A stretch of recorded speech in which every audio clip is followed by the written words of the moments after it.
তুমি ভিডিও করতেছো, করো করো করো, বেশি করে ভিডিও করো, বেশি করে ভিডিও করো। মাথার চুল সব চলে। তো সন্ধেবেলা নৃসিংহদেবের অভিষেক করার জন্য মা রেডি হচ্ছিল, পাঠ করছিল, আর এদিকে আমি একটু ঠাকুরের জন্য খাবার বানাচ্ছিলাম। তবে এটা কিন্তু শ্যামারি পিঠে, তোমরা কিন্তু আগেও দেখেছো আমার একাদশীর দিন করেছিলাম। এদিকে মা বসে বসে প্রহ্লাদের যে চরিত্র সেটা পাঠ করছিল, আমি বসে শুনছিলাম, আবার সাথে পিঠেগুলোও বানাচ্ছিলাম। একাদশীর দিন খেয়ে বেশ ভালো লেগেছিল, তাই ভাবলাম আজকেও এটা করি। তো এই দিকে কিন্তু অর্ঘ্যর বাবাকে তোমরা দেখতে পেলে, ও চলে এসেছে, আর কি কাণ্ড করে এসেছে দেখো সবাই। বাড়িতে ঢুকতেই দেখছি মাথার চুল এরকম করে সব টাকলু করে এসেছে। ওর নাকি এই দেখো জবা ফুল, আমাকে বললো তুমি একটু জবা ফুল এনে রাখো, তো আমি সন্ধ্যের আগে তাড়াতাড়ি করে জবা ফুল আনলাম।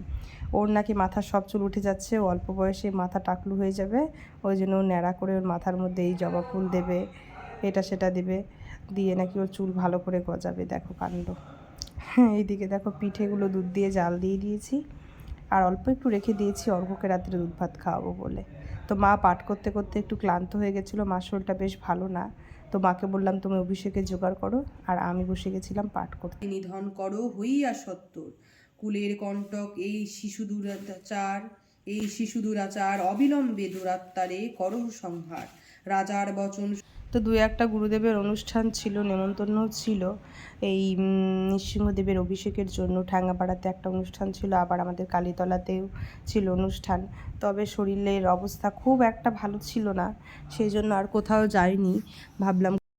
ভাবলাম ঘরে বসেই ঠাকুরের কাছে একটু প্রার্থনা করি যেন পরিবারের সবাই ভালো থাকে, পাড়া প্রতিবেশী সবাই, আশেপাশে যারা আছে সবাই ভগবানের আশীর্বাদে সুস্থ সবল থাকে। তো আজকে আবার তোমরা সবাই ভালো থেকো, সুস্থ থেকো। এই ব্লগটা এখানেই এন্ড করছি, আবার নতুন ব্লগ নিয়ে আসছি কালকে। আজকের মতো টাটা।